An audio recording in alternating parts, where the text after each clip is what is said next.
Well, well, well. 62 Parisienne hardtop sedan. We meet again. You know what's funny about this car is I saw this car at Granby a few years ago. I'd seen it here and then over many years. I'm here in Chambly, Quebec, just south of Montreal, trying to talk over this generator from this food truck, which is making me hungry. It smells good. And look, there's a 58 Oldsmobile that I filmed in Granby as well, years ago. But anyway, so the last time I was at Granby was like, what, 2018 or something, or 2019, I don't remember. 2018. And I filmed so many cars that day, like 45 cars, no joke. And then I get to this guy, I didn't even get halfway through.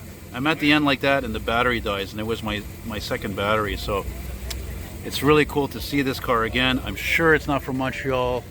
And so now I got a second chance, I'm happy to say. And look how original this car is. Look at that dealer tag. Is that original? Man, is that original? It's too nice a condition, that sticker. Usually it wasn't a sticker, it was actually metal and stuff. Anyway, it says Shawinigan, which is definitely not close by. You know me, I love our Canadian cars. Parisiennes and Stratachiefs and Laurentians. And there's Ed's Corvair over there. I don't know where him and his dad went though. Thanks again to Ed for being able to be here. Of course, last time I saw this car, it didn't have skirts on it though. Of course, for me, in my opinion, I think these cars are so cool, they don't need skirts. Looks like it had some body work done though on that door. I could see the rear door. But I think 62 was one of the most beautiful years for Pontiac full-size cars. And unfortunately, because it's like high noon or getting close to high noon, you don't really get to see how beautiful the front design is on these, or the grills. Two-piece grill. Yeah, and this guy filmed at Granby years ago.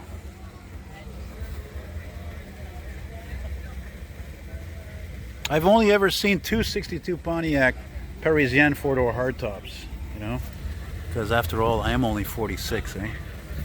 And I'm filming this with my phone just to give my camera a break there, give the battery a break there, because I filmed a lot of cars so far. But this has to be, check this out, this car is so original. Look at this interior, it's incredible. Check that out, man. It's like a tritone, incredible, epic of that time, of the 60s, like 58 and up, 59 and up. As we say in French, tout une bagnole. Hell of a car. Automatic, power glide. Surely it must be a 283. Some of them had 327s, but most of them were the, you know, this inline six cylinders and the 283 V8s. See, look, there's your badge right there for the V8. I used to have one of those hubcaps.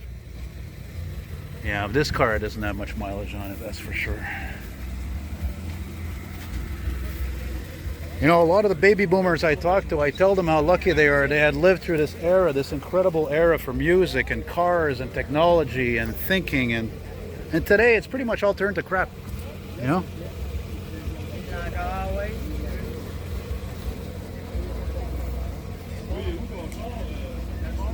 No, but it's not fun filming with this because I don't know why the glass is too large. There's too much reflection.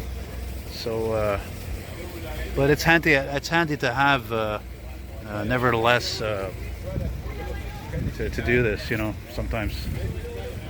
Yeah, this is exactly the kind of car I would buy. The beige, I'm not fanatic about, but I just love the interior. It's just fantastic. It's just, it would cost a fortune to redo just this one seat alone, correctly like that. Ask Scott from Cold War Motors, he'll tell you. The guy restores anything. That's why I admire that guy. He's become like a mentor to me. Well, that's it for that, guys. I'll keep looking for all the other stuff. Talk to you later. Take care. Hasta luego.